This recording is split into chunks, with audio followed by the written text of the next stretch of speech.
I'm going to tell you the biggest fuck-ups I've ever made in my life, okay? The worst mistakes I ever made in my whole life, okay? And this is it.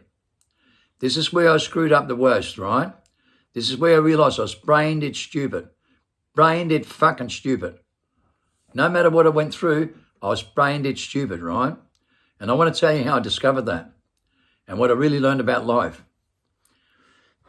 I never read the church, never went to church, never read the Bible, none of that stuff, right? Wasn't religious in any way, shape or form. Okay, but this is what I went through. And this is why I'm brain dead stupid, right? And I want you to know how I feel about this, about myself. Okay, because you might reflect on this. And I'm going to start from the beginning, okay? I'm going to start from the beginning, okay? Because you'll get a better understanding of this and you'll relate to some of these things, especially in the time we're in right now. You might relate to a lot of things here. The first thing we're introduced to, right, when we're a child, is the boogeyman, the monster in the bed. And our imagination runs wild. Do a study on this. From every decade, from every person you know, you're going to learn a lot of things you don't know.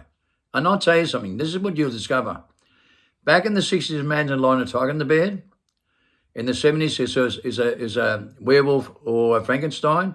In the 80s, it's Godzilla or King Kong. Today, it's aliens, zombies, and monsters. You can put this together with every decade with the televisions and the programs that come out with social engineering, Hollywood spinners and Hollywood characters, right?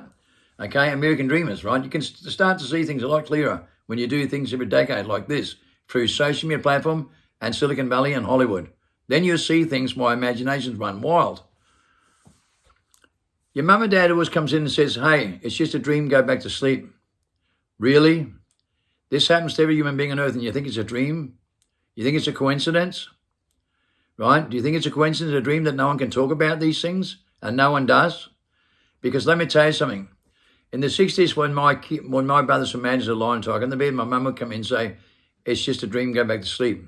I looked in the corner and I seen the dark Angelica shadow, an Angelica being with beady eyes.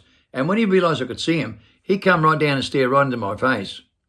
And I'm not the only one that's gone through this, right? My imagination did not run wild. I could see the Angelica being that scared the living shit out of you on a nightly basis, right? Okay, on a nightly basis, it scares the living shit out of you. When your mum and dad says a dream, you think it's a coincidence that you can't see him and I can? That's where things begin here. I was drowned in a bathtub at 2 years old and didn't even know. At 4 or 5 years old, I went up to my mum and I told her about her worst moment in her life in 1943 in World War II. I pictured that moment perfectly, absolutely perfect, with exactly what she saw in that moment and what she felt. And it scared the living shit out of you. So I had to shut my mouth. She said, I'm crazy, I'm having a dream. And she responded with negative fears, right, and couldn't deal with it. She lied to me for 50 years about this before I found out the truth. That was the worst moment in her life in 1943 in World War II, and she never told me. She started to reject me instead, so did my father. And this is where I started to see things were very different in this world with some people and the tools that used to use, because I used to think it was normal to have this ability. And everyone said I was crazy. And I thought it was normal, okay? I thought everybody was like this, the same as me. But they weren't. They were different. And I started to observe that when I was a child. We moved to Australia in 1970 with red hair and figures. I got my head punched in every day at school and got rejected to the shit house. Left school at 12 years old. Sat in the bush for 12 months, took drugs and numbed myself. And when I took drugs and numbed myself, I OD'd at 18 years old and flatlined, walked around like a zombie for a week. Okay, the same year I had a massive bike accident, right? I hit a car nearly at 100 miles an hour sideways into a car and cut the car nearly in half. I should have been dead, but I walked away. 2 years later, I had a massive car accident hit by a drunk driver at 102 miles an hour. Right, splattered everywhere, right? The worst accident you ever seen in your life. I walked away as well, right? I sat in my bedroom for 3 weeks. Okay, many miracles started to happen. And I can't explain these things, but I thought I was mentally insane, right? Because I always did. I thought I was crazy and doing my head in because everyone was rejecting me, right? When I went through these events and explained these things, right? People just didn't believe what was happening, but they saw it with their own two eyes at the same time, right? And I couldn't understand why people were behaving the way they were.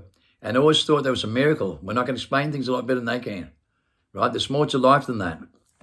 But they just live in a trap, in a mind to believe in miracles and can't explain anything. Then they think you're crazy at the same time when you can explain these things, when they can't understand it, right? Because they're trapped in their mind in a 5 sense world, right? And you got 27 abilities with the universal language, codependent of the atmosphere, mental telepathy, ESP, remote viewing, telekinesis, right? Universal language, codependent of the atmosphere to levitate stones, right? And also go for the fight-flight mode and fold space and time in ways people do not understand.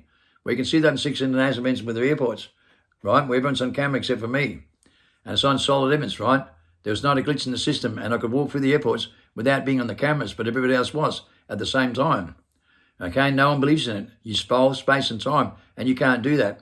I was in the biggest car chase in Australian history for 4 months on CCTV all over the state, right? Using the same influence with the twilight zone and driving between cars at 250 kilometres an hour without a scratch in the car. The same abilities on CCTV, and they don't know what to do with me because they all think I'm crazy when in fact they are. Astonishing when you go into this. Well, let me tell you something that's really astonishing, right? I made a video just before about my wife dying in 1992 4 times. I brought it back to life with one of the biggest peer reports ever reported in global history, and the most powerful poem written in 2003 with the divine power, the one and only, recorded my biological evidence with DNA. Listen to me carefully. Listen to this video for 10 minutes because when she died at Flatline Hospital, she was given 0% chance of living. And then electric shock went underneath and lifted up her body 8 inches off the bed, from one end to the other, in one of the most strange events you've ever seen in your life. In that moment, in fight-flight mode, I'm sitting there and they gave us 0% chance of living. They now came to the first time, brought the hospital in emergency, and 7 doctors and nurses are working frantically on her, giving 0% chance of living. She flatlines. When she flatlines, inside my vessel, never read the Bible, never went to church, never believed in God, never disbelieved, but always followed my instincts. And you know what happens? This is what happens in reality. I'm sitting there when she flatlines, and then inside myself, I turn around and I say, God, if you exist anywhere up there, take anything away from me, but don't take the love of my life away from me. Don't take her away from me. Anything but her. And boom, she comes back to life.